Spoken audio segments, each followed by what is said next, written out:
हम एक और नई सीरीज को एक्सप्लेन करने जा रहे हैं। ये स्टोरी बहुत ही ज्यादा जबरदस्त है और मुझे इसका आर्ट बहुत ही अच्छा लगा। ये कहानी धीरे धीरे इतनी इंटरेस्टिंग हो जाती है कि मैं बता नहीं सकता।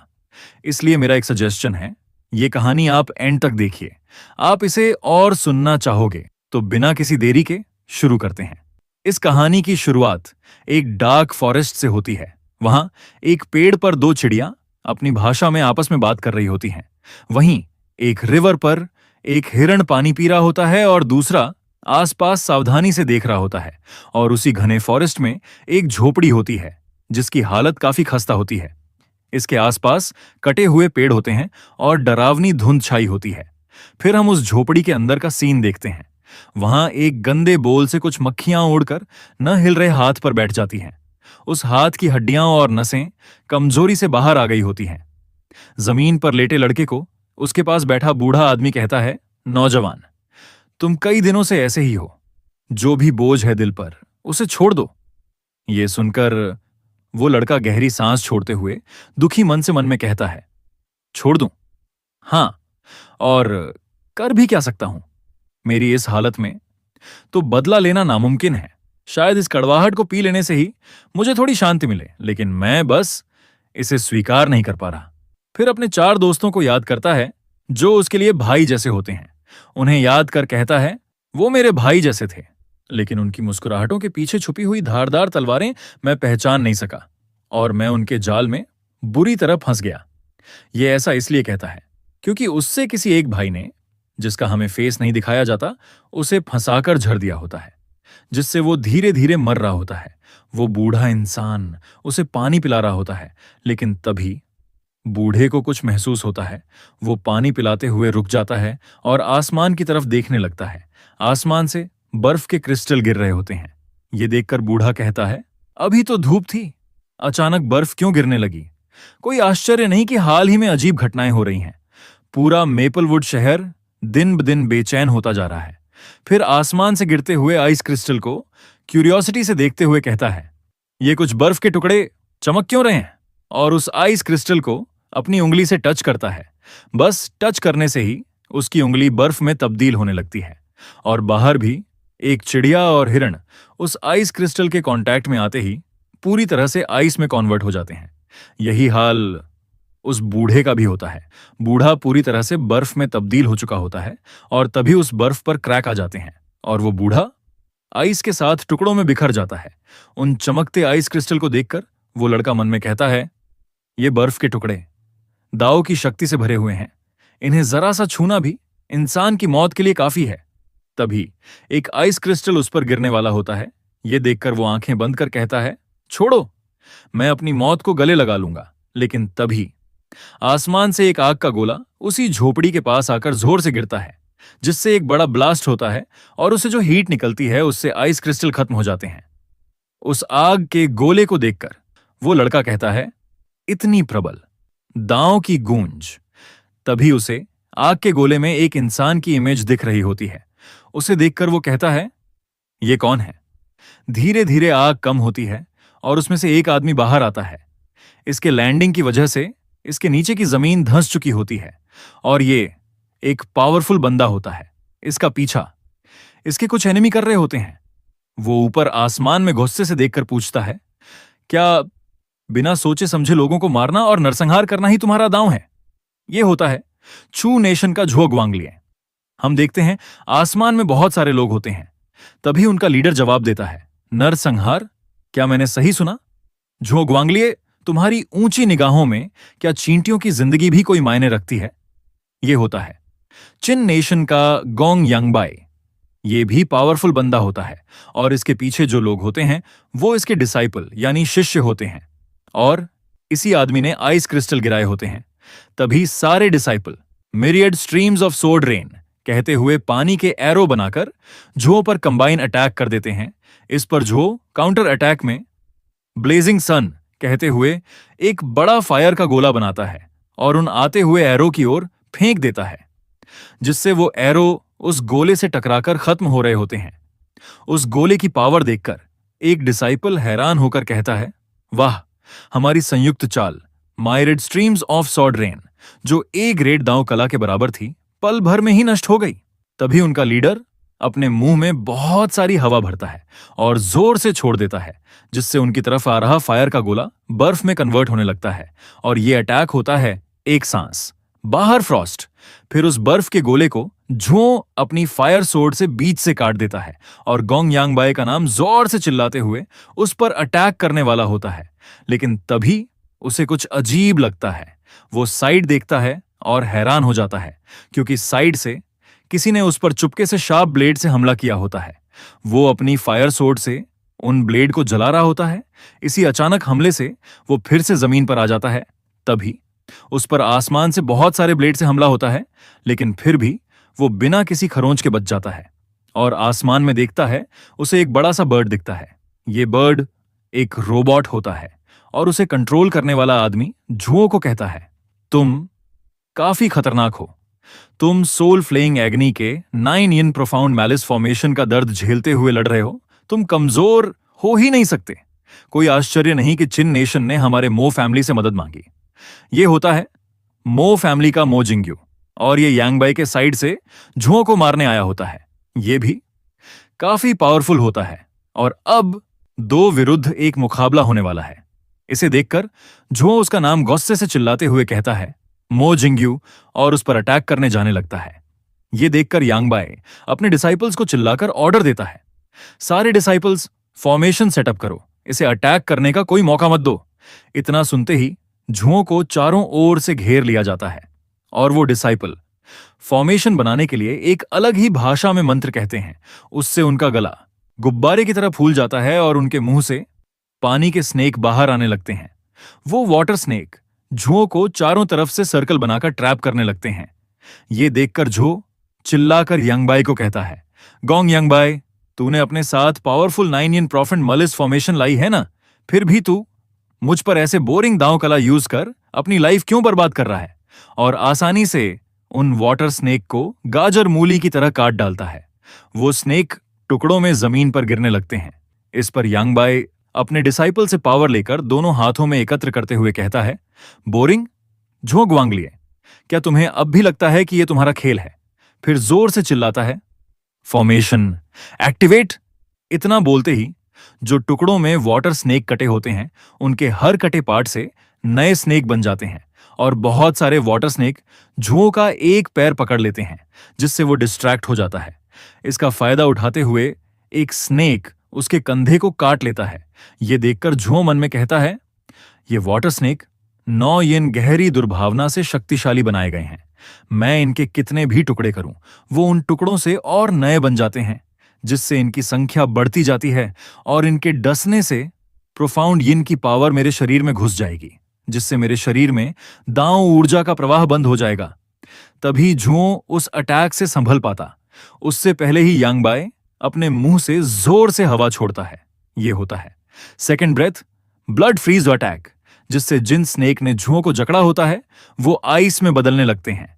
उस पर फिर से पहली सांस ठंडी बर्फ का श्वास, दूसरी सांस रक्त जमना और तीसरी सांस कठोर मृत्यु। ऐसे 3 एक के पीछे एक अटैक करता है, जिससे उन स्नेक के साथ झुओ भी आइस में तब्दील हो जाता है। यह देखकर बर्ड पर बैठा जिंग्यू इंप्रेस होते हुए कहता है, वाकई गोंगयांग क्लैन की सीक्रेट आर्ट काफी खतरनाक है। यहां तक कि झुओ ग्वांगलिए भी इसके सामने बेबस हो गया। इतना पावरफुल अटैक करने के बाद भी और नए स्नेक झुओ को घेर रहे होते हैं और फॉर्मेशन को ताकतवर बना रहे होते हैं। लेकिन तभी जिन वाटर स्नेक ने झुओ को घेरा होता है, उनमें से रोशनी चमकने लगती है।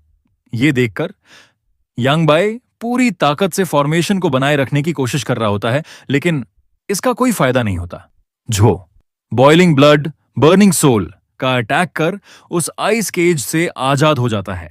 यह देखकर मो जिंग्यू फिर से झुओ पर ब्लेड से हमला करता है, लेकिन इस बार झुओ एक हाथ घुमाकर इतनी पावरफुल फायर फ्लेम निकालता है कि वो सीधा उस बर्ड को हिट करती है और वो बर्ड जलकर खत्म हो जाता है। वहीं मो जिंग्यू समय रहते ही उस बर्ड से कूदकर अपनी जान बचाता है।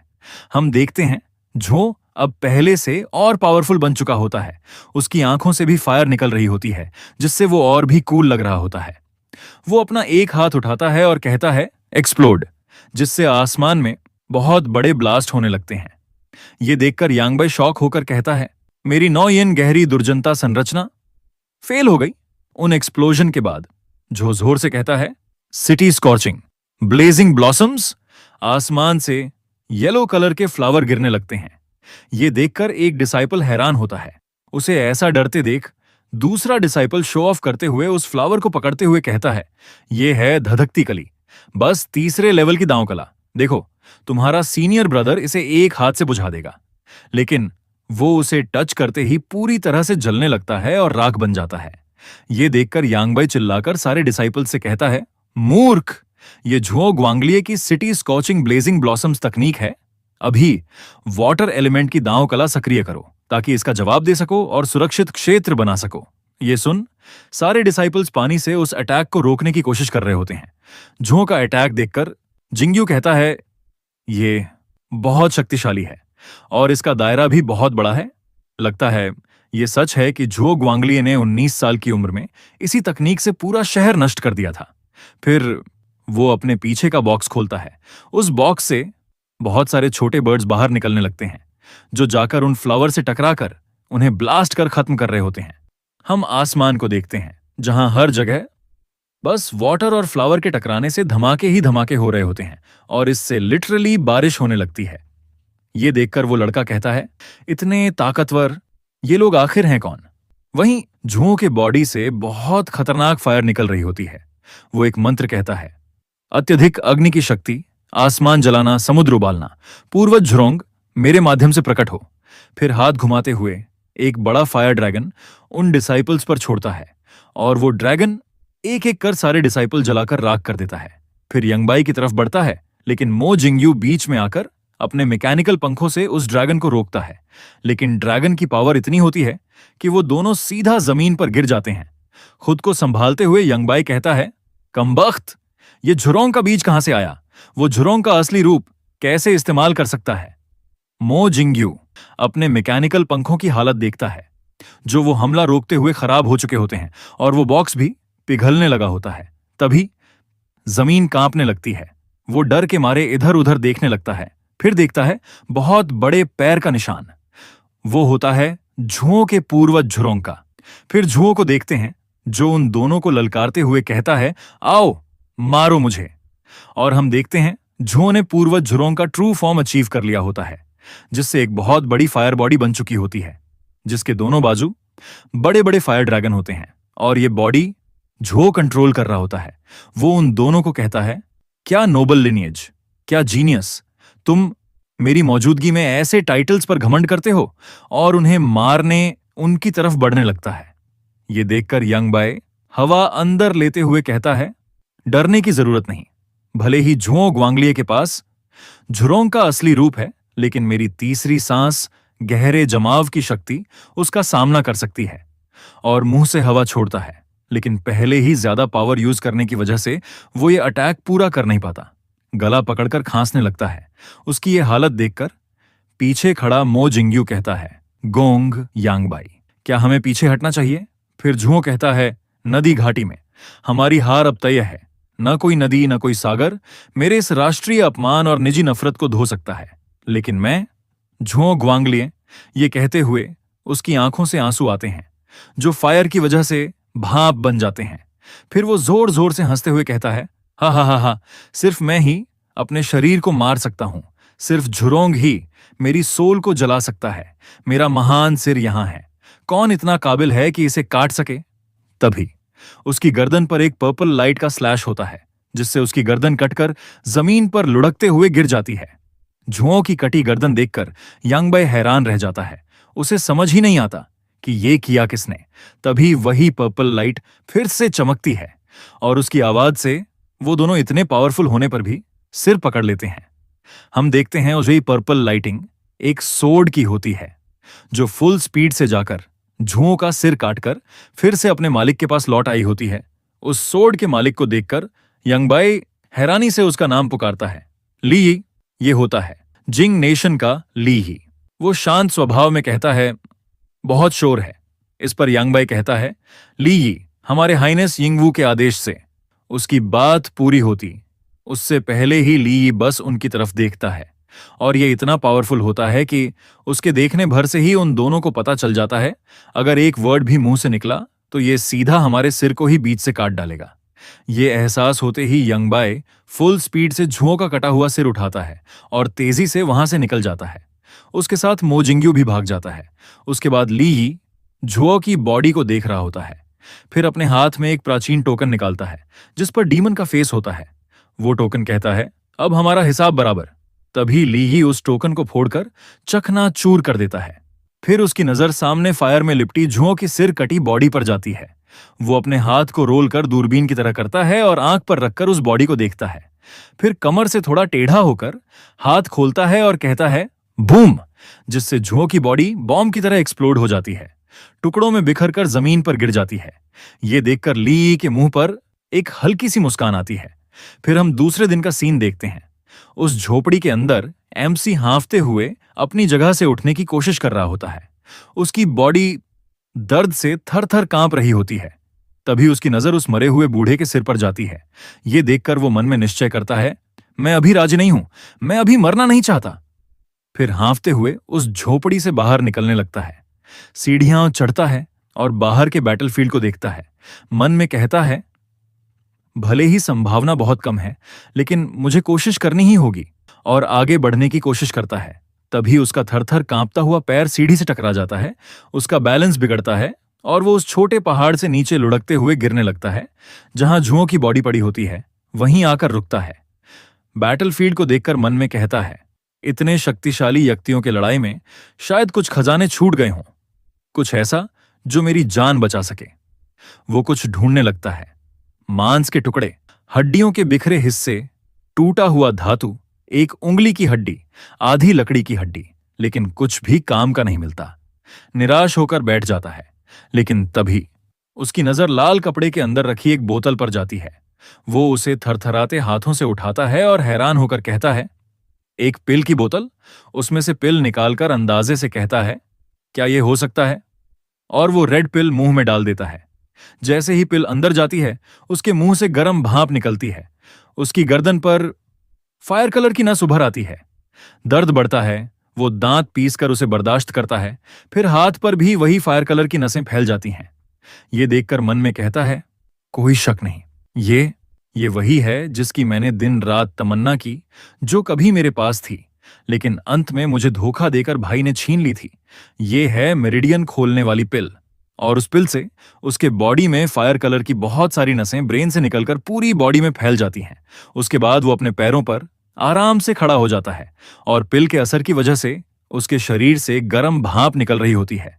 फिर वो चमकते हुए सूरज को देखता है और कहता है, जब दाओ मेरिडियन प्रकट होती है, जीवन शक्ति लौट आती है।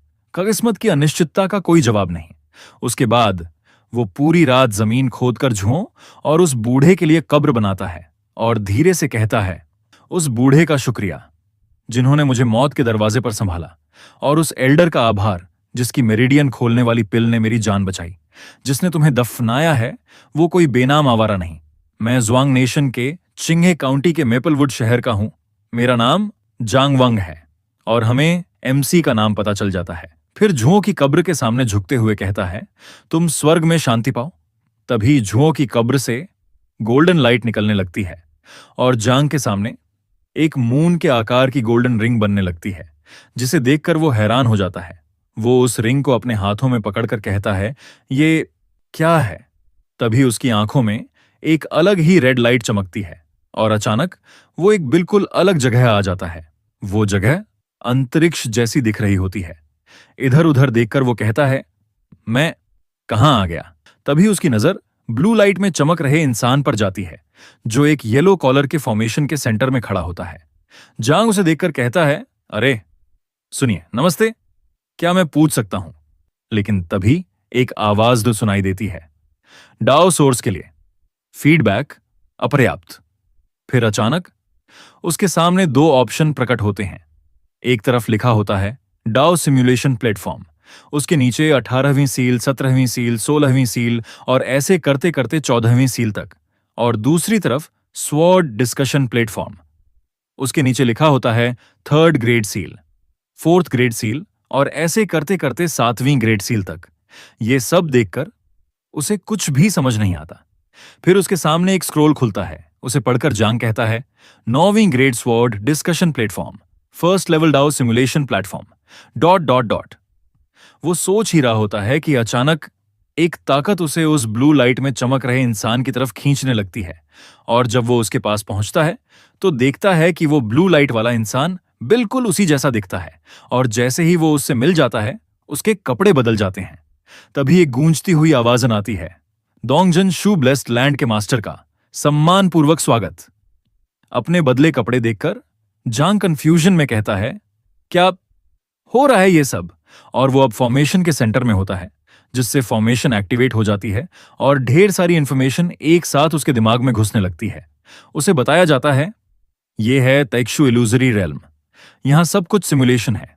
तुम्हारे असली शरीर को नुकसान पहुंचाने के अलावा बाकी सब कुछ हकीकत जैसा ही है। फिर दाओ सिमुलेशन प्लेटफॉर्म के बारे में जानकारी दी जाती है।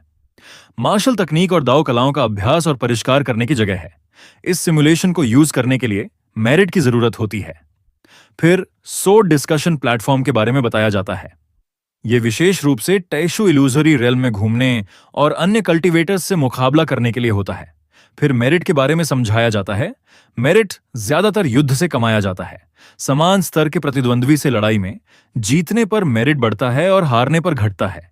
ऊंचे स्तर को चुनौती देने पर अतिरिक्त मेरिट बोनस मिलता है। युद्ध के अलावा कुछ विशेष ब्लेसेड लैंड्स भी समय समय पर मेरिट उत्पन्न करती हैं।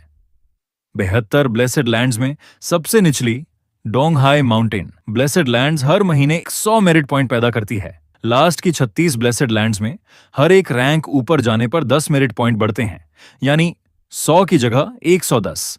और ऊपर की 36 ब्लेसेड लैंड्स में एक रैंक बढ़ने पर 100 मेरिट पॉइंट बढ़ते हैं। और जहां जांग अभी है वो है डोंगजन शू ब्लेसेड लैंड्स। ये 23वें स्थान पर है और हर महीने 1850 मेरिट पॉइंट पैदा करती है। फिर उसके सामने एक घड़ी जैसी चीज आती है, जिससे उसे पता चलता है 30 दिन में एक चैलेंज आएगा। अगर हार गया तो पदावनति होगी। फिर से जांग वापस उसी झोपड़ी के सामने आ जाता है और अभी कुछ समय पहले जो हुआ था उसे याद करके कहता है, तैशु इल्यूजरी रेल्म सचमुच अगम्य है। हालांकि ये सारी जानकारी मेरे मन में उमड़ रही है, लेकिन इसे पूरी तरह समझने के लिए अभी भी समय और अनुभव चाहिए। फिर हाथ में पकड़ी मून जैसी रिंग को देखकर कहता है, लेकिन उससे भी ज्यादा जरूरी है दाओ एकेडमी में लौटना, वो भी इनर कोड की परीक्षा से पहले। फिर अपनी मुट्ठी कसकर कहता है, मुझे मारने की कोशिश कर रहे भाई से बदला लेना है, पुराने हिसाब चुकता करने हैं। वो उस फॉरेस्ट से अपने घर यानी ज्वांग किंगडम के मेपल फॉरेस्ट सिटी, जहां उसकी डाओ एकेडमी होती है, वहां रिटर्न आ जाता है और उसके पीठ पर एक लकड़ी का बॉक्स भी होता है। उसे बहुत दिनों बाद एकेडमी में आता देख वहां के डिसाइपल खुश होकर चिल्लाने लगते हैं, जांग वंग लौट आया, वो लौट आया। इसके बाद जांग सीढ़ियां चढ़कर एकेडमी में एंट्री मारता है और आकर अपनी पीठ का लकड़ी का बॉक्स बाजू में फेंक देता है। वहीं जांग वंग लौट आया का शोर सुन एक बंदा अपने सामने खड़े बंदों को बाजू में धकेलते हुए कहता है, जांग सरनेम का बंदा वापस आ गया। और जांग को देखकर खुशी से उसे अपनी बाहों में पकड़कर कहता है, सचमुच तुम ही हो कमीने, सबको लगा था तुम मर गए। तुमने हम भाइयों को बेकार में इतने दिनों तक टेंशन में रखा, धिक्कार है। और ये होता है स्वॉर्न सेकंड ब्रदर दू येहू। अब इसे हम दू येहू ही कहेंगे। आपके इंफॉर्मेशन के लिए ये स्वॉर्न ब्रदरहुड का मतलब है कि इन 5 बंदों ने कसम खाई होती है कि वो मरते दम तक भाई रहेंगे। हम देखते हैं एक और बंदा जांग को देख कांपते स्वर में कहता है, ये बहुत अच्छा है थर्ड ब्रदर, जब तक तुम लौट आए हो बस यही मायने रखता है। ये होता है स्वॉर्न एल्डेस्ट ब्रदर लिंगही। ये इन 5 में सबसे बड़ा होता है। एक और बंदा जांग को देख कहता है, अय्यो अय्यो, मैंने कहा था ना कि वो नहीं मरेगा, बस कहीं पैसे कमाने चला गया होगा और हमें भूल गया। लेकिन ये फटेहाल कपड़े देखकर लगता तो नहीं कि पैसा कमाया होगा। क्या ऐसा तो नहीं कि जब कहीं और ठिकाना नहीं मिला तभी हमें भाइयों को याद किया? मेरे प्यारे थर्ड ब्रदर। और ये है स्वॉर्न 5th ब्रदर झाओ रुचिंग। वहीं दू येहू शांत खड़े जांग से कहता है, धिक्कार है, अगर आज रात तुम हमारे साथ जमकर नहीं पियोगे तो मैं तुम्हें नहीं छोड़ूंगा। इस पर रुचेंग कहता है, अरे मुझे लगता है ये बदबूदार बाघ तो बस पीना चाहता है और थर्ड ब्रदर का बहाना बना रहा है। इस पर दू येहू कहता है, अबे साले झाओ रुचेंग बदमाश, अपने बड़ों की कोई इज्जत नहीं करता क्या? मैं तो सचमुच अपने तीसरे भाई के लिए बहुत खुश हूं। इस पर रुचेंग कहता है, छे, कौन नहीं जानता कि तुम्हारे बिस्तर के नीचे बहुत सारी शराब की बोतल छिपी हुई है। दू ये हूं। इस पर सबसे बड़ा भाई लिंगी उन्हें शांत करते हुए कहता है, अच्छा अच्छा, अब सब चुप हो जाओ। तीसरे भाई, आखिर हुआ क्या था? तुम लौटने के बाद से इतने गंभीर क्यों हो? ये सुन दू येहू कहता है, हाँ, तुम वहां क्या घूर रहे हो? और सारे जांग जिस तरफ घूर कर देख रहा होता है वहां देखने लगते हैं, और सामने उनका ही चौथा भाई होता है जो जांग को देख कहता है, क्यों इतने दिनों के लिए बिना कुछ कहे चले गए? हम सब बहुत परेशान थे। और ये चौथा भाई पांग पेंगजू होता है, जिसे हम पेंगजू कहेंगे। इस पर जांग उससे गंभीर टोन में कहता है, कुल 57 दिन हो गए। इन 57 दिनों में मैं हर रोज तुम्हें याद करता रहा, लेकिन तुम क्या सच में मेरी वापसी चाहते थे? इस पर पेंगजू कहता है, तीसरे भाई, जरूर कोई गलतफहमी है। उस घटना के बाद मैं बहुत बेचैन था। मैंने तुम्हें ढूंढने के लिए हर जगह लोगों को भेजा। इन दोनों को बातें करता देख दू येहू कहता है, अरे तुम बस पेंगजू की ही सोचते हो, यहां तुम्हारा दूसरा भाई भी तो है। इस पर जांग कहता है, बिल्कुल, तुम सारे बिना मुझे ढूंढे आराम कैसे रह सकते हो? वहीं रुचेंग उन्हें पीछे धकेलते हुए कहता है, बस करो, चलो पहले किनारे चलते हैं। फांग और जांग की बातें सुन आसपास के डिसाइपल बातें बनाने लगते हैं। एक कहता है, वाह, सीनियर भाई जांग की बातों में कुछ छुपा मतलब है क्या? इस पर दूसरा कहता है, बकवास मत करो, सीनियर भाई फांग हमेशा से नेक रहे हैं। तभी जांग को लिंग ही कहता है, तीसरे भाई, तुमने इन दिनों बहुत कुछ सहा होगा, चलो बैठते हैं और धीरे धीरे सब जोड़कर समझते हैं। अगर तुम्हारे साथ अन्याय हुआ है तो हम भाई तुम्हारे साथ खड़े रहेंगे, चाहे मामला काउंटी डाओ इंस्टीट्यूट तक ले जाना पड़े या नेशनल डाओ इंस्टीट्यूट तक, हम पूरी ताकत लगाएंगे। लेकिन सच्चाई साफ करनी जरूरी है, जल्दबाजी मत करो, कोई जानबूझकर फूट डाल रहा है।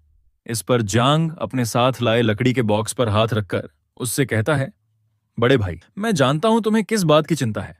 मैं भी हमारी कसमें खाई भाईचारा बहुत कीमती मानता हूं, लेकिन अफसोस है कि कुछ लोग अपने फायदे के लिए भाइयों से गद्दारी कर जाते हैं। इस पर तुरंत फांग पेंगजू कहता है, जियांग वांग, बिना सबूत के झूठे इल्जाम मत लगाओ। ये सुन वो अपने साथ लाए लकड़ी के बॉक्स पर जोर से हाथ मार उसे फोड़ते हुए कहता है, ये है सबूत, उस बॉक्स के अंदर का देख। चारों भाई हैरान होते हैं। हम उस बॉक्स के अंदर एक इंसान को देखते हैं, और ये आदमी होता है फांग पेंगजू के फैमिली का सर्वेंट फांग डेके। इसके बाद जांग पेंगजू को बताने लगता है, उस दिन तुम्हारे ही घर के नौकर ने निमंत्रण दिया था कि तुमने मुझे मून व्यूइंग टावर पर दावत के लिए बुलाया है, पश्चिमी पहाड़ पर डाकुओं का सफाया करने और डाओ इंस्टीट्यूट का मैरिडियन ओपनिंग पिल हासिल करने की खुशी में।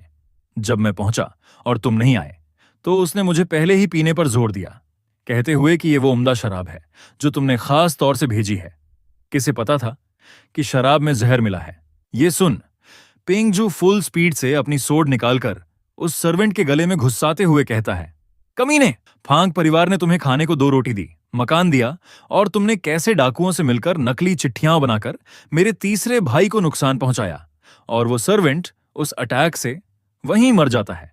फिर अपनी सोड उसकी गर्दन से निकालकर जांग से कहता है, ये नीच सर्वेंट शायद बचने के लिए झूठ बोल गया है ताकि हमारे बीच फूट डल जाए। तीसरे भाई, उसकी बातों पर यकीन मत करो। इस पर जांग कहता है, मुझे पता था तुम उसे मार दोगे, लेकिन कोई बात नहीं, उसने पहले ही पूरे कबूलनामे में ये सब तुमने करवाने के ऑर्डर दिए थे, ये लिखकर हस्ताक्षर कर दिए हैं। देखना चाहोगे? इस पर पेंगजू कहता है, तीसरे भाई, ये नकली है। पेंगजू और क्या करे कि तुम मुझ पर विश्वास करो। इस पर जांग कहता है, ये नफरत मिट नहीं सकती, इसका हल बस मौत है। इस पर पेंगजू कांपते हाथों से अपनी सोड उठाता है और कहता है, तीसरे भाई, क्या सचमुच हमें भाइयों को इस मुकाम तक आना पड़ेगा? इतनी झंझट की जरूरत नहीं। भले ही वो नीच सर्वेंट फैंग डिकाई ही तुम्हें नुकसान पहुंचाने वाला था, लेकिन परिवार का हेड होने के नाते जिम्मेदारी मेरी है। फिर उसके सामने झुककर रोते हुए अपनी तलवार उसके सामने कर कहता है, अगर तीसरे भाई का गुस्सा ऐसे ही नहीं थमता तो ये तलवार लो और मुझे मार दो। पेंगजू तुम्हें कभी दोष नहीं देगा, माफ करना। पेंगजू को ऐसा करता देख एक डिसाइपल कहता है, सीनियर भाई फांग, ऐसा मत करो। इस पर दूसरा कहता है, हम सब सीनियर भाई फांग के चरित्र पर यकीन करते हैं। इस पर जांग उसकी सोड को देख कहता है, इसकी कोई जरूरत नहीं।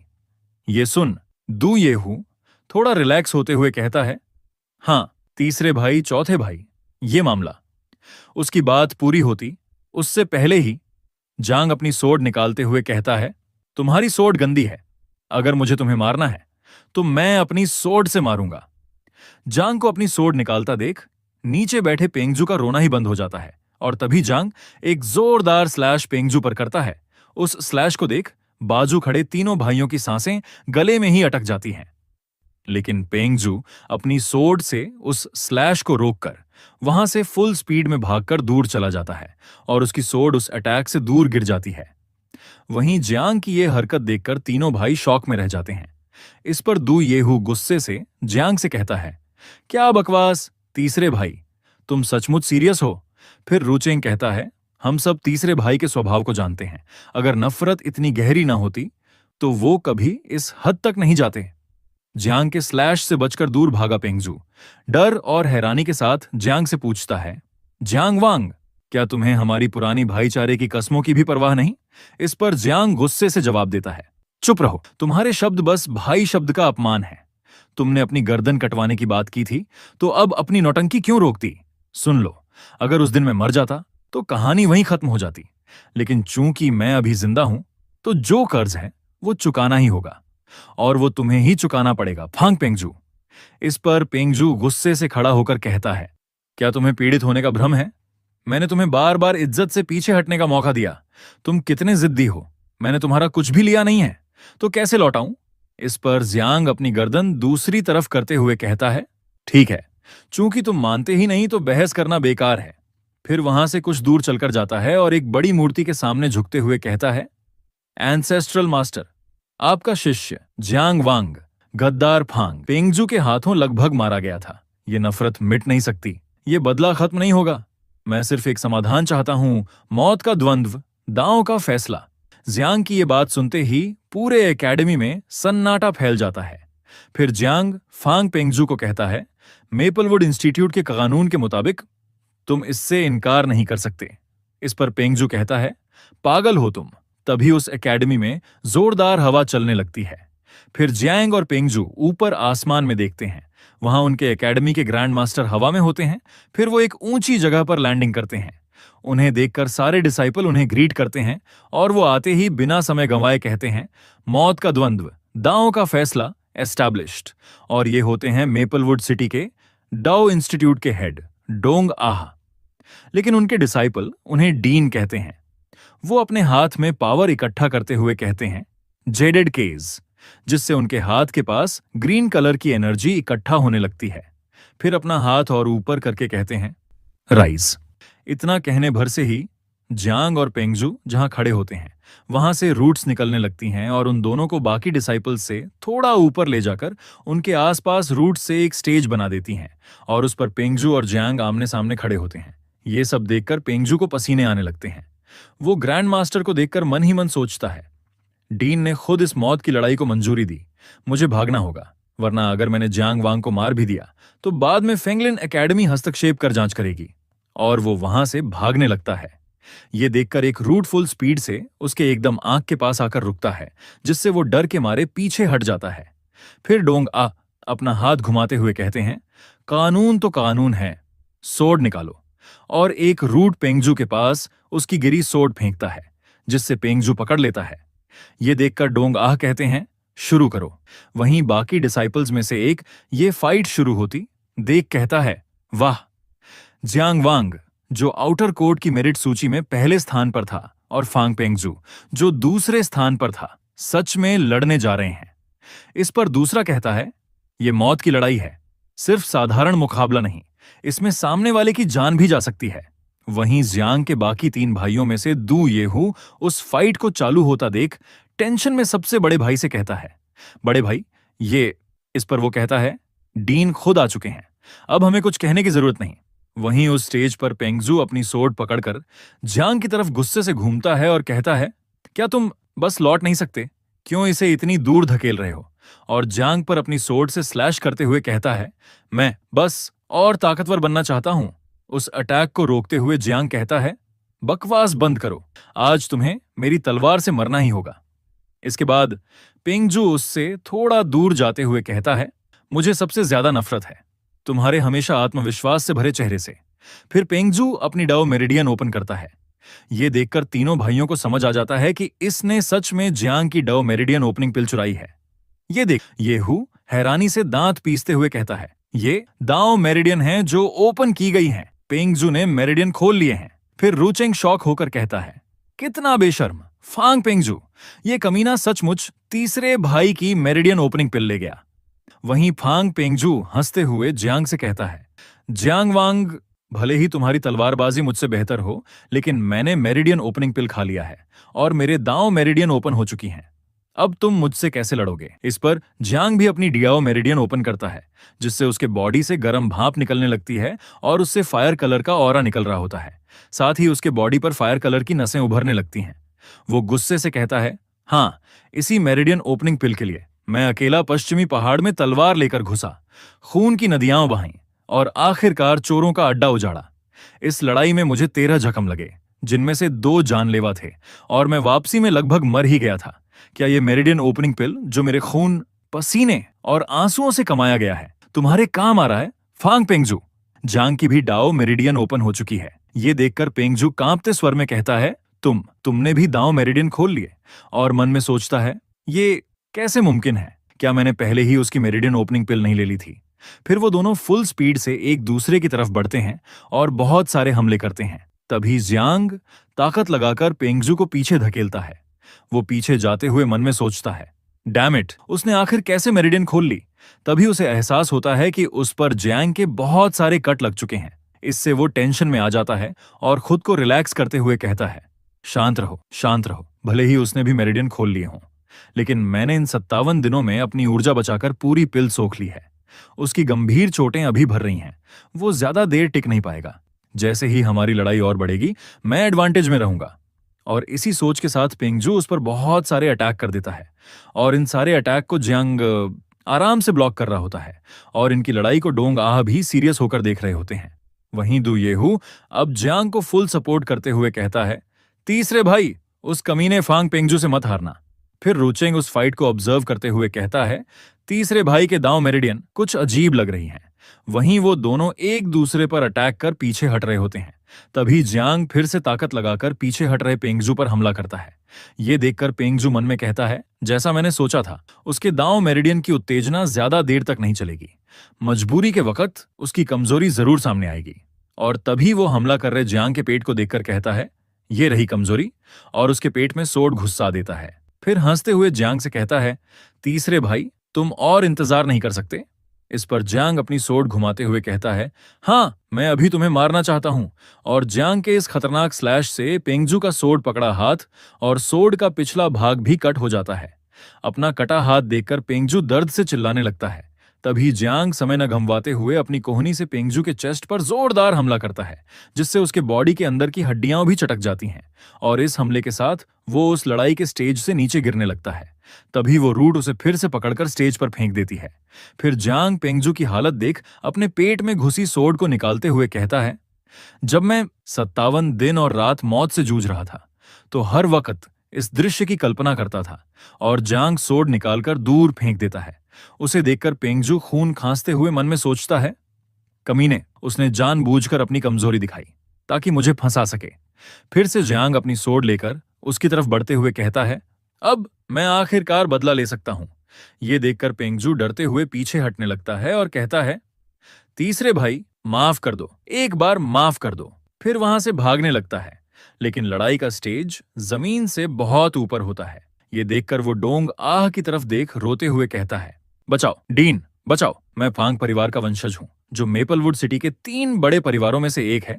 इस पर डोंग आह जवाब देते हैं, कानून तो कानून है। चूंकि ये मौत की लड़ाई है, तो इसका अंत मौत से ही होगा।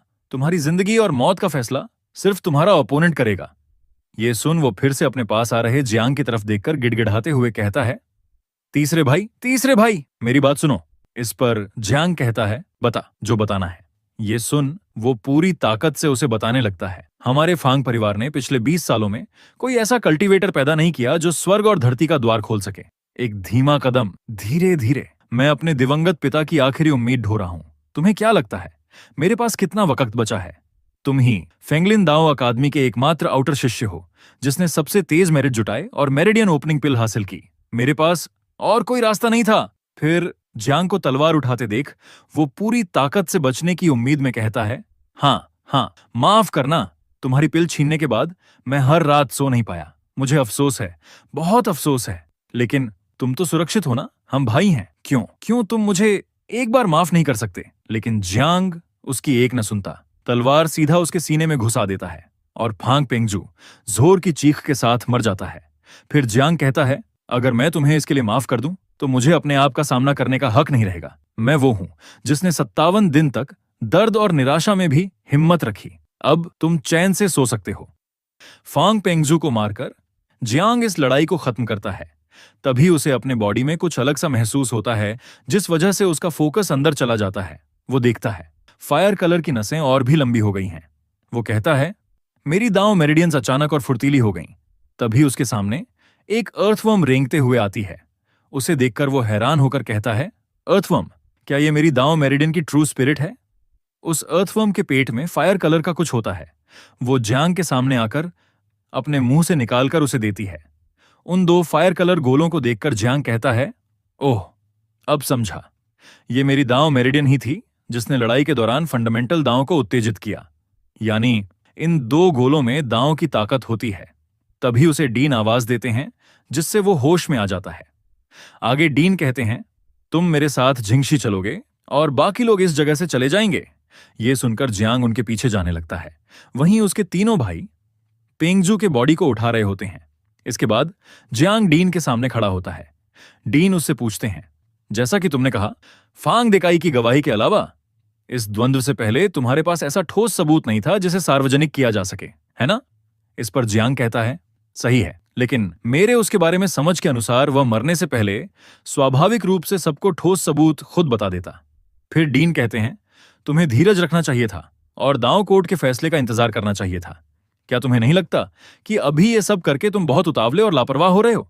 इस पर जियांग कहता है, जियांग वांग समझता है, लेकिन 2 दिन में इनर कोर्टयार्ड में स्टूडेंट का चयन होना है और चूंकि फांग पेंगजू पहले ही अपनी दांव मेरिडियन प्रकट कर चुका था, वह निश्चित ही डीन का डिसाइपल बन सकता था। आखिरकार जियांग वांग आउटडोर कोर्ट के लोगों को मारने की हिम्मत कर सकता है, लेकिन डीन के डिसाइपल को मारने की हिम्मत नहीं करता। समय बहुत कम था, इसलिए मुझे रिस्क लेना पड़ा। फिर डीन कहते हैं, ठीक है, फांग पेंगजू ने जो मेरिडियन ओपनिंग पिल इस्तेमाल की थी वह तुम्हारे पास से ली गई थी। फिर तुम्हारे पास अपनी मेरिडियन ओपनिंग पिल कहां से आई? कृपया इस पूरे मामले को विस्तार से कोर्ट के सामने समझाओ। इस पर जियांग उन्हें जो भी उसके साथ उस झोपड़ी यानी हुआनचेन टेम्पल में हुआ सब बताने लगता है। कैसे 3 लोगों ने मिलकर झुओ ग्वांगलिया को मार डाला और उनके कपड़े से ही उसे ये पिल मिली। ये सुनकर डीन कहते हैं, आखिरकार इस डिसाइपल को मेरिडियन ओपनिंग पिल एक सीनियर झुओ ग्वांगलिया नामक व्यक्ति की लाश में मिली। ये सब इस डिसाइपल के हुआनचेन टेम्पल के अनुभव हैं। वहां दफन कब्रें इस डिसाइपल के लिए सबूत बन सकती हैं। वहीं ये बता के जियांग मन में सोच रहा होता है, मेपलवुड सिटी के पास इतनी बड़ी लड़ाई को अनदेखा करना डीन के लिए असंभव है। शायद शहर का आपराधिक जांच विभाग पहले ही जांच करके लौट चुका हो, इसलिए मुझे इस पूरी प्रक्रिया की बातें छिपाने की जरूरत नहीं, सिवाय उस टाइक्शू इल्यूजरी रेल्म के जिसे मैंने आखिर में पाया। वहीं डीन अपने पास जो रूट है उसे जोर से घोंसे से दबाते हैं, जिससे उस रूट की चीखें निकल जाती हैं। फिर वो कहते हैं, उन सालों ने बिना किसी डर और परवाह के झुंग राष्ट्र की धरती पर वॉर लड़ी। ये बड़ी शर्म की बात है हमारे लिए। उनका गुस्सा देखकर जियांग के भी पसीने टपकने लगते हैं। फिर डीन आगे कहते हैं, ठीक है, तुम्हारी मेरिडियन ओपनिंग पिल का स्रोत साफ हो गया है। अब से तुम इस इंस्टीट्यूशन के सामने खुद को डिसाइपल कह सकते हो। कृपया चले जाओ। ये सुन जियांग उन्हें ग्रीट कर बाहर आता है। ये देखकर रुचिंग उसका नाम चिल्लाते हुए उसके पास आता है। रुचिंग को देखकर जियांग कहता है, रुचिंग, तुम यहां क्यों हो? बड़े भाई और दूसरे भाई कहां हैं? इस पर वो सोचते हुए कहता है, बड़े भाई ने कहा कि वो फांग पेंगजू की लाश फांग फैमिली को वापस भेजेंगे, लेकिन दूसरा भाई गायब हो गया। इस पर जियांग कहता है, दूसरा भाई जरूर कहीं शराब पी रहा होगा। हालांकि मैंने कुछ गलत नहीं किया, पर मैं उसकी भावनाएं समझता हूं। इस पर वो जियांग को धक्का देकर ले जाते हुए कहता है, चिंता मत करो, जो नीच और घटिया लोग अपने भाइयों का कत्ल करते हैं वे मरने के लायक हैं। बड़ा भाई और दूसरा भाई जल्द ही समझ जाएंगे। तीसरे भाई, तुम इन दिनों बहुत मेहनत कर रहे हो, आओ, रुचिंग तुम्हें 3 खुशबू वाले पवेलियन में ले चलता है। फूलों की शराब पियेंगे और आराम करेंगे। इस पर जियांग उसे रोकते हुए कहता है, अरे शोर मत करो, शोर मत करो, मैं सच में थक गया हूं, अभी बस हॉस्टल जाकर अच्छी नींद लेना चाहता हूं। ये सुन रुचिंग रुक जाता है, फिर दूसरी तरफ जाते हुए कहता है, मुझे अकेले ही मिस मियाओयू से मिलना होगा। इस पर जियांग कहता है, जाओ जाओ, ये तीसरा भाई तुम्हारे अच्छे इरादों की कद्र करता है। इसके बाद वो अपने रूम के सामने जाकर खड़ा होता है। दुखी मन से सोचता है, पल भर में सब बदल गया। फिर रूम खोलता है और उसकी पुरानी यादें ताजा हो जाती हैं। इसी रूम में वो पांचों भाई खूब मस्ती मजा करते थे। ये सब याद आने से जियांग की आंखों से आंसू बहने लगते हैं। वो सोचता है, अब पीछे लौटने का कोई रास्ता नहीं। इसके बाद वो सो जाता है और उसे एक सपना आता है जिसमें वो छोटा होता है, एक ब्लू कलर में चमक रहे मास्टर को देखकर कहता है, वाओ, एक इमॉर्टल। फिर वो इमॉर्टल कहता है, तुम्हारा स्वभाव काफी अच्छा है, क्या तुम मेरे साथ कल्टीवेट करना चाहोगे? तभी छोटा पेंगजू आता है जो जियांग को धक्का देते हुए कहता है, मैं चलूंगा, मुझे ले चलो इमॉर्टल। इस पर जियांग कहता है, अमर चाचा, हम अच्छे दोस्त हैं, हम साथ में कल्टीवेट कर सकते हैं। इस पर इमॉर्टल कहते हैं, नहीं, मैं सिर्फ एक ही डिसाइपल स्वीकार करूंगा। इस पर छोटा पेंगजू उसे पहाड़ी से धक्का देता है, जिससे जियांग पहाड़ी से नीचे गिरने लगता है और रिवर में जा गिरता है। ये देखकर वो इमॉर्टल कहता है, उसका स्वभाव तुम्हारे जितना अच्छा नहीं है, लेकिन उसका दिल तुमसे कहीं ज्यादा निर्दयी है। याद रखो, कल्टीवेशन का मार्ग लड़ाई है। इस डरावने सपने से जियांग चिल्लाते हुए नींद से जाग जाता है, फिर सिर पकड़कर कहता है, फिर वही सपना। इसके बाद वो कपड़े पहनकर रूम के बाहर जाते हुए कहता है, मैं बहुत देर तक सो गया, बड़ा भाई और दूसरा भाई अब तक लौटे नहीं। तभी बाहर खड़े एक डिसाइपल को देखकर पूछता है, ये जूनियर भाई, क्या तुमने सीनियर भाई लिंगहे को देखा है? इस पर वो कहता है, लिंगहे? नहीं देखा। और इसी के साथ वो अपनी गर्दन पागलों की तरह घुमाने लगता है, जिससे उसकी गर्दन पर क्रैक आ जाता है और वो गर्दन टूट कर गिर जाती है। ये देखकर जियांग के होश उड़ जाते हैं। फिर वो टूटी गर्दन और बिना सिर की बॉडी अजीब सी हरकत कर सीधे जियांग पर हमला करने लगती है। ये देखकर जियांग वहां से भागते हुए सोचता है, भाग बेटे, मॉन्स्टर्स हमला कर रहे हैं। और हम देखते हैं टूटी गर्दन बेहद डरावनी लगती है। जियांग उनसे बचकर अपने रूम में जाने की कोशिश करता है, लेकिन एक बैरियर उसे रोक देता है। इस पर वो कहता है, लगता है चारों ओर एक हवा का बैरियर बन चुका है, मैं कमरे में वापस नहीं जा सका। फिर पीछे देखता है तो वो गर्दन और बॉडी उसका फुल स्पीड से पीछा कर रहे होते हैं। इस पर वो मन ही मन कहता है, एक्टिवेट द ओरिजिन दाओ। और तभी उसके पास जो 2 गोलियां होती हैं, उनमें से एक फट जाती है। उससे मिली पावर से वो घूमकर एक जोरदार किक उस टूटी गर्दन पर मारता है, जिससे वो गर्दन फुल स्पीड में जाकर अपनी ही बॉडी से टकरा जाती है। तभी जियांग को लेग में दर्द महसूस होता है। वो अपने लेग को देखता है जो किक मारते समय जख्मी हो गया होता है। फिर उस मॉन्स्टर की तरफ देखता है जिसके 2 सिर होते हैं, एक चेस्ट में और दूसरा उसने हाथ में पकड़ा होता है। वो हंसते हुए कहता है, जियांग, जियांग, तुम्हारे पैर सच में बहुत मजबूत हैं। आउटर कोर्टयार्ड के डिसाइपल्स ने कब अपने मेरिडियन खोले? फिर टूटा हुआ सिर फिर से जोड़ते हुए कहता है, वाह, कितना स्वादिष्ट, सचमुच स्वादिष्ट। जिस कल्टीवेटर के मेरिडियन खुले हों, उसका मांस कितना स्वादिष्ट होता है। ये देखकर जियांग मन में कहता है, ये मॉन्स्टर लाशों को काबू कर सकता है, इसकी ताकत बहुत ज्यादा है, मैं इसके सामने टिक ही नहीं सकता। फिर वहां से दूर भागते हुए कहता है, मुझे भागना होगा, जल्दी से इनर कोर्टयार्ड वाले मार्शल ब्रदर्स को खबर देनी होगी, वरना और आउटर कोर्टयार्ड वाले लोग मर जाएंगे। और तभी वो फिर से एक इनविजिबल बैरियर से टकरा जाता है। ये देखकर वो मन में कहता है, धत, पूरी हॉस्टल वाली जगह को इसने टाओइस्ट मैजिक से सील कर दिया है और मेरे पास बस एक ही दांव शक्ति बची है, मैं कैसे लड़ूंगा? और वो बची हुई गोली की शक्ति इस्तेमाल कर उस बैरियर को तोड़कर बाहर आ जाता है।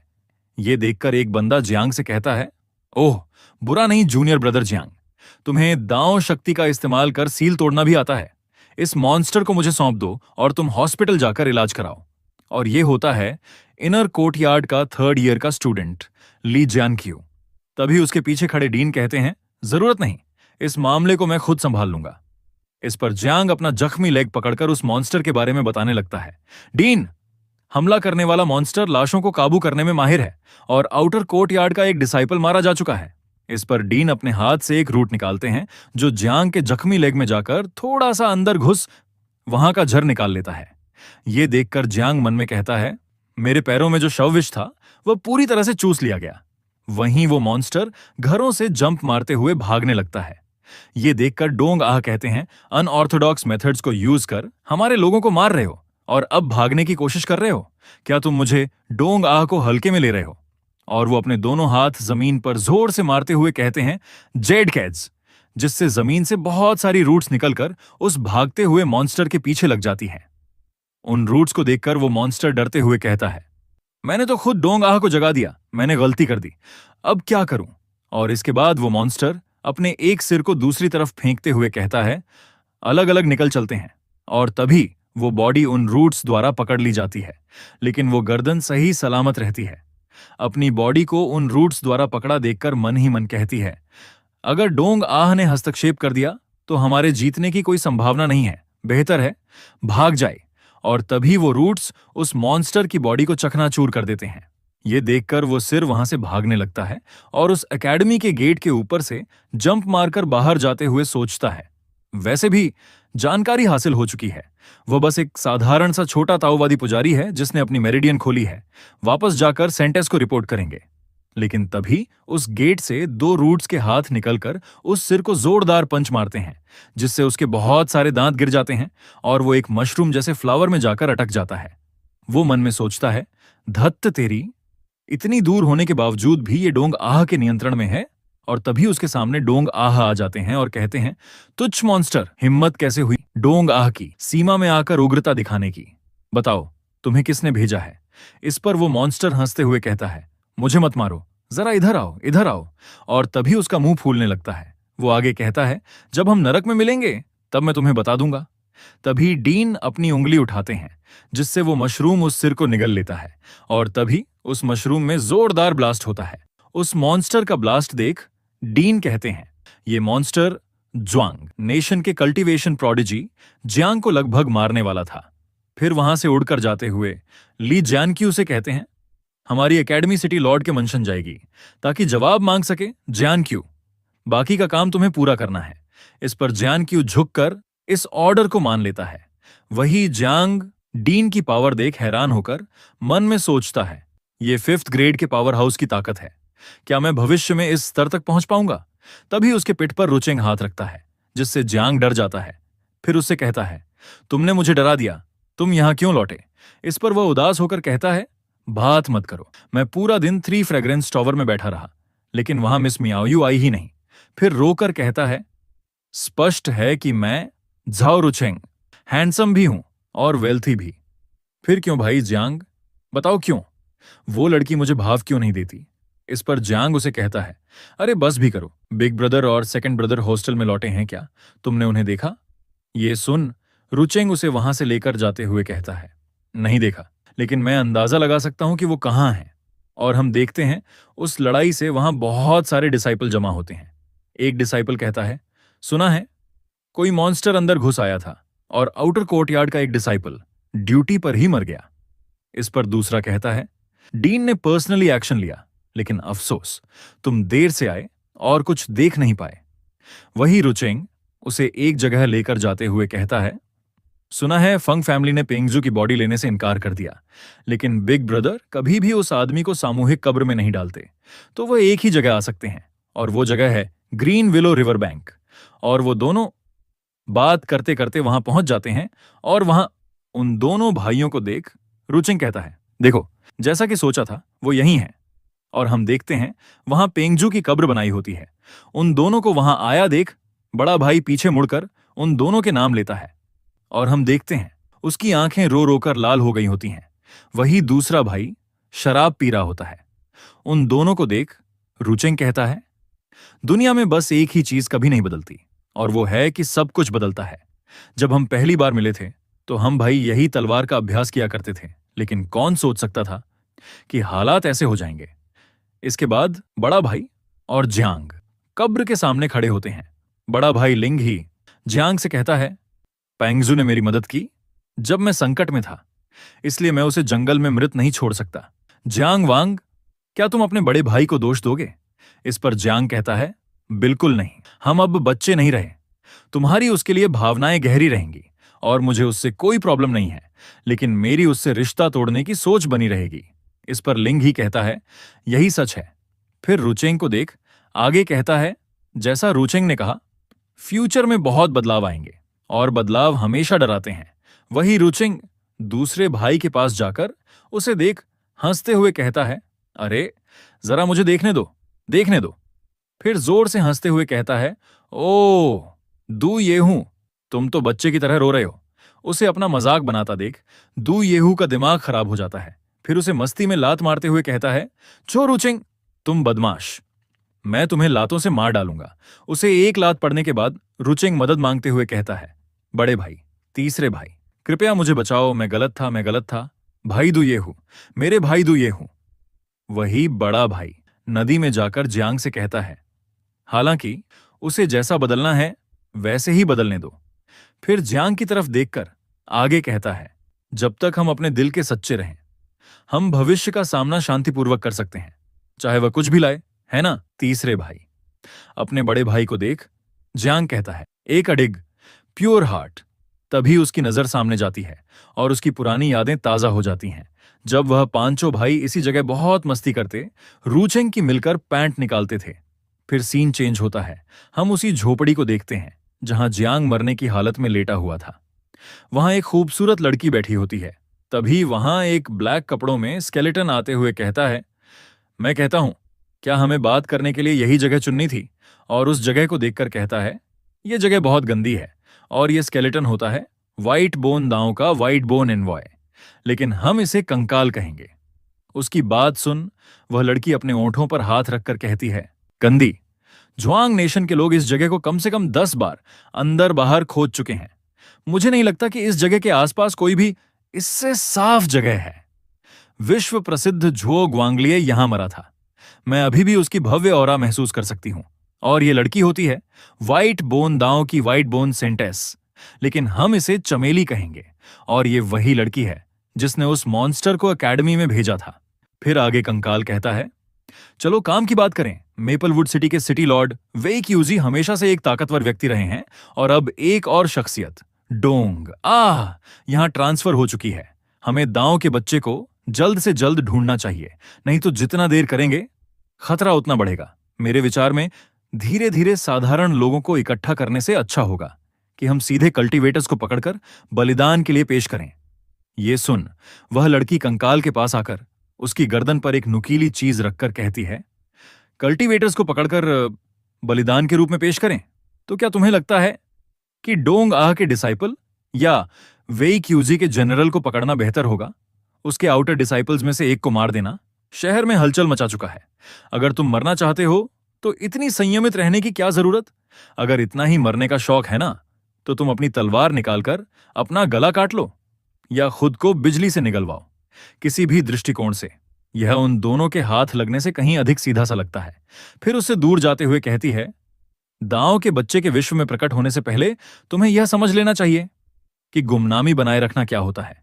एक गलत कदम भी व्हाइट बोन दांव की बड़ी योजनाओं को बर्बाद कर सकता है और न तो तुम और न ही मैं इसके परिणाम भुगत सकते हैं। इस पर कंकाल पूछता है, अब बलिदान के लिए किसे लाया जाए? यहां बलिदान के लिए कोई भिखारी नहीं है। इस पर वह आलस देते हुए कहती है, यह जगह तो बस दूसरों को गुमराह करने के लिए थी। अगर ये न रही तो कोई बात नहीं, एल्डर्स के पास असली योजना पहले से है। आज रात मुझे तुम्हें वहीं बतानी है। इसके अलावा क्या तुम्हें पता है कि इस टूटे मंदिर के सारे भिखारी मरे नहीं हैं? मेपलवुड सिटी के डाओइस्ट टेम्पल में मुझे एक जानी पहचानी खुशबू मिली और वो किसी और नहीं, जियांग की बात कर रही है। इस पर कंकाल कहता है, मुझे किसी भिखारी की लाइफ या डेथ में कोई दिलचस्पी नहीं। और फिर वो कंकाल एक ब्लैक सर्कल बनाकर उसमें जाते हुए कहता है, और मैं तुम्हें सलाह दूंगा, ये मत सोचो कि चाइल्ड ऑफ दांव की स्त्री कहलाने से तुम्हें मनमानी करने का हक मिल गया है। ये अभी देखना बाकी है कि चाइल्ड ऑफ दांव तुम्हें स्वीकार भी करेगा या नहीं। इस पर वह कहती है, वो मुझे कैसे प्यार नहीं करेगा, मुझे कैसे नहीं चाहेगा? मैंने इतने साल उसे गार्ड किया है, इतने साल उसका इंतजार किया है। फिर सीन चेंज होता है और हम एकेडमी को देखते हैं जहां लेक्चर चल रहा होता है और उस क्लास में वो चारों भाई बैठे होते हैं।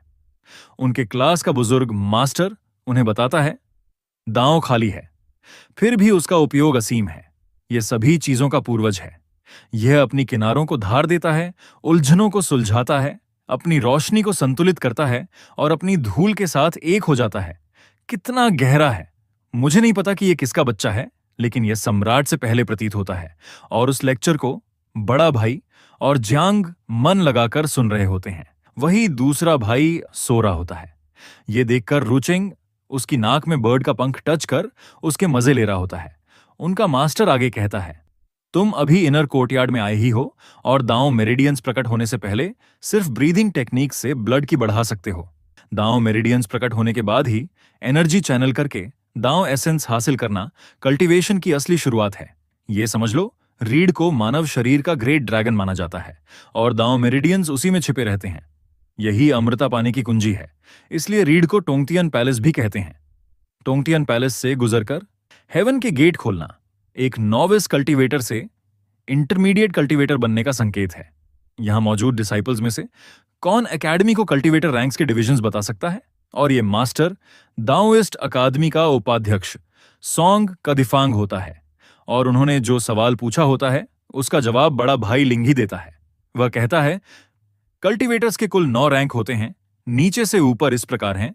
9th rank wandering veins realm, 8th rank जोतियान realm, 7th rank Tongtian realm, 6th rank Tenglong realm, 5th rank inner palace realm, 4th rank outer building realm, 3rd rank divine realm, 2nd rank cave of truth realm, 1st rank Yandao realm. ये सुन Qifang कहते हैं, not bad, not bad. 9th rank में कदम रखना transcendence की शुरुआत है। 9th रैंक की पहचान है टोंगतियन पैलेस में दाओ स्पाइरल का निर्माण। दाओ स्पाइरल बनाने के लिए जरूरी है वो फाउंडेशनल अरे डायग्राम जिसे दाओ एकेडमी अब तुम्हें सिखाएगी। वो है गुयुआन अरे। फ्यूचर में जब तुमने काफी दाओ एहसास जमा कर लिया होगा, तब टोंगतियान पैलेस के अंदर इसे मास्टर कर पाओगे। गुयुन एरे के 81 फॉर्मेशन पॉइंट्स को क्रम में सजाओ। जैसे ही एरे पूरा होगा, दाओ स्पाइरल उभरेगा।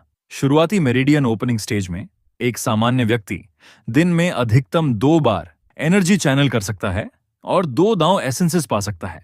और तभी बुजुर्ग मास्टर अपनी ताकत से उन दोनों मस्ती कर रहे भाइयों को जोरदार धुएं के मुक्के मारते हैं और आगे लेक्चर कंटिन्यू करते हुए कहते हैं, मतलब अगर रोज मेहनत की जाए तो कम से कम 41 दिन लगेंगे गुयुआन अरे की नींव डालने में। अगर कोई आगे बढ़कर 8वां रैंक जोतियान रेल्म तक पहुंचना चाहता है तो उसे टोंगतियान पैलेस के भीतर 3 दांव स्पाइरल से एक माइनर जोतियान साइकिल बनाना होगा। ऐसे ही 3 माइनर जोटियन से एक मेजर जोटियन साइकिल बनाओ। इस स्टेज पर तुम्हारे दांव मेरिडियन का ग्रेट ड्रैगन जाग जाएगा और तुम्हें गेट ऑफ हेवन दिखेगा। यही 7th रैंक टोंगतियन रेल्म है और हमें बताया जाता है कि सबसे नीचे की rank 9th rank wandering veins realm में जाने के लिए एक दांव स्पाइरल चाहिए और इसके ऊपर यानी 8th रैंक जोतियन रेल्म में जाने के लिए 3 दांव स्पाइरल्स चाहिए। इसी तरह 7th रैंक टोंगतियन रेल्म के लिए 9 दांव स्पाइरल्स चाहिए। यह समझकर जांग कहता है, एक दांव एसेंस यानी एक अर्थवर्म की फायर कलर की गोली और ऐसी 81 दांव एसेंसेस यानी एक दांव स्पाइरल, 3 दांव स्पाइरल्स यानी एक माइनर जोटियन, 3 माइनर जोटियंस यानी एक मेजर जोटियन। यह समझकर वह कैलकुलेशन करते हुए कहता है, 3 गुना 1 3, 3 गुना 3 9। दिन में सिर्फ 2 दाओ एसेंसेस मिले तो 7th रैंक तक पहुंचने में तभी ये सुन बड़ा भाई।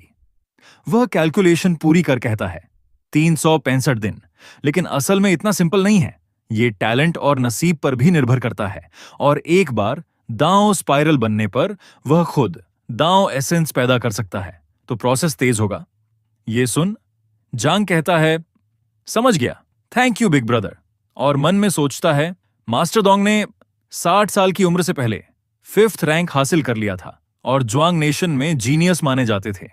तो सोचो जो ग्वांगलिए और लिये कितने भयानक टैलेंट वाले रहे होंगे। क्या मैं जांग वांग अपनी लाइफ में उन्हें पार कर पाऊंगा? तभी उनका मास्टर कहता है, लेसन खत्म करने से पहले होमवर्क दूंगा, वापस जाकर दांव टेक्निक्स का बेसिक नॉलेज रिवाइज करो। ये सुन जांग बुक में देख कहता है, यस, दांव टेक्निक्स 3 टीयर्स में बटी हैं, ए बी और सी। हर टीयर के अंदर अपर मिडिल और लोअर रैंक है। ये सुन रुचिंग मुंह टेढ़ा कर कहता है, 3rd ब्रदर, गरीबी ने तुम्हारी अंडरस्टैंडिंग सीमित कर दी है। ए टीयर से ऊपर भी सुपीरियर रैंक्स और डिवाइन टेक्निक्स मौजूद हैं। ये सुन जियांग उसे कहता है, तुम सच में मार खाने लायक हो। तभी उनका मास्टर गंभीर होकर कहता है, सुपीरियर रैंक दाव टेक्निक, जो भी सुपीरियर रैंक दाव टेक्निक मास्टर कर लेगा वह अकेला एक छोटा देश तबाह कर सकता है। अगर हमारे जुआंग कंट्री में कोई ऐसा बन जाए तो हम तुरंत ग्रेट पावर्स की सूची में आ जाएंगे। और डिवाइन टेक्निक्स का नाम सुन सारे डिसाइपल्स एकदम मन लगाकर सुन रहे होते हैं। फिर मास्टर आगे कहते हैं, वो तो हमारे जैसे मॉर्टल्स की समझ से भी बाहर हैं। मैं उम्मीद करता हूं कि तुम समय समय पर एक दूसरे को प्रोत्साहित करोगे और एक दिन तुम डिवाइन आर्ट्स में पारंगत होकर अंतिम ज्ञान प्राप्त करोगे और हमारे ज्वांग नेशन की महिमा बढ़ाओगे। Class dismissed. ये क्लास खत्म होने पर जियांग अपने भाइयों के साथ जा रहा होता है। तभी उसे कोई कहता है, ब्रदर जियांग रुको, मैं तुम्हारा लंबे समय से इंतजार कर रहा था। ये सुन जियांग पूछता है, क्या बात है? इस पर वह लड़का कहता है, मैं मेपलवुड सिटी की 3 बड़ी फैमिलीज में से एक फांग फैमिली का पेट्रियार्क का बेटा फांग हेलिंग हूं। मैं खास तौर पर तुम्हें फांग पेंगजू की बुरी महत्वाकांक्षाओं के लिए माफी मांगने आया हूं। वैसे फांग पेंगजू को फैमिली ट्री से निकाल दिया गया है। हमारी फैंग फैमिली ऐसे बेईमान और अधर्मी लोगों को नहीं रखती। और ये होता है फांग पेंगजू का भाई, साथ ही इनर कोर्ट का फर्स्ट ईयर का स्टूडेंट फांग हेलिंग। इस पर जियांग बिना उसे भाव दिए वहां से जाते हुए कहता है, सब बीत चुका है, अब जरूरत नहीं। इस पर वह फिर से उसके सामने आकर रास्ता रोकते हुए कहता है, रुको रुको ब्रदर जांग, इतनी जल्दी क्यों जा रहे हो? मैंने अभी बात खत्म नहीं की। इस पर जांग कहता है, क्या चाहते हो? इस पर वह बताने लगता है, मैं कहना चाहता हूं कि बस कल ही मैंने मेरिडियन ओपनिंग पिल ली थी जो मेरे पिता ने बहुत महंगे दामों पर खरीदी थी, जिससे मेरी दांव मेरिडियंस प्रकट हो चुकी हैं। जिनकी दांव मेरिडियंस प्रकट हुई हैं उनमें से सिर्फ तुम और मैं ही स्टैंड आउट करते हैं। इस बैच के इनर कोर्टयार्ड स्टूडेंट्स में हमें एक दूसरे के करीब आना चाहिए। इस पर जियांग वहां से जाते हुए कहता है, माफ करना, नॉट इंटरेस्टेड। जियांग के इस बर्ताव से हेलिंग गुस्से से कहता है, बहुत अच्छा किया जियांग वांग। और इसी तरह रात हो जाती है। हम देखते हैं सारे भाई हॉस्टल के रूम में बैठकर कल्टीवेट कर रहे होते हैं। अपने दोनों भाइयों को मेहनत करते देखकर जियांग मन में कहता है, मेरे बड़े और दूसरे भाई दोनों ब्रीदिंग मेथड का अभ्यास कर रहे हैं और मैं भी कर रहा हूं। मुझे पीछे नहीं रहना चाहिए, नहीं तो मैं जल्द ही उनके पीछे पड़ जाऊंगा। लेकिन आज 15 जुलाई ताइशु इल्यूजनरी रियल्म की चैलेंज की तय तारीख है। फिर अपने हाथ पर जो गोल्डन रिंग है उसे देखकर उसके अंदर जाते हुए कहता है, चलो अपॉइंटमेंट पर चलते हैं। और वह जैसे ही उस ब्लेस्ड लैंड में जाता है उसके कपड़े चेंज हो जाते हैं और उसे आवाज आती है, डोंगजन रूइंस ब्लेस्ड लैंड के लॉर्ड का वेलकम है। और चैलेंज का काउंटडाउन शुरू होता है। 19, 18, 17 ऐसे कर टाइम कम होने लगता है। ये देखकर जियांग अपनी सोर्ड पर मुट्ठी कसकर मन में कहता है, किस तरह का ओपोनेंट होगा? इन 30 दिनों में मैंने पूरी तरह मेरिडियन ओपनिंग पिल अब्सॉर्ब कर ली है और अपनी मेरिडियंस में कई दांव एसेंस स्टोर कर ली हैं। भले ही मैं जीत ना सकूं, पर कम से कम 1-2 राउंड तो टिक पाऊंगा, है ना? और इसी सोच के साथ फाइट के लिए लास्ट 3 सेकंड बचते हैं।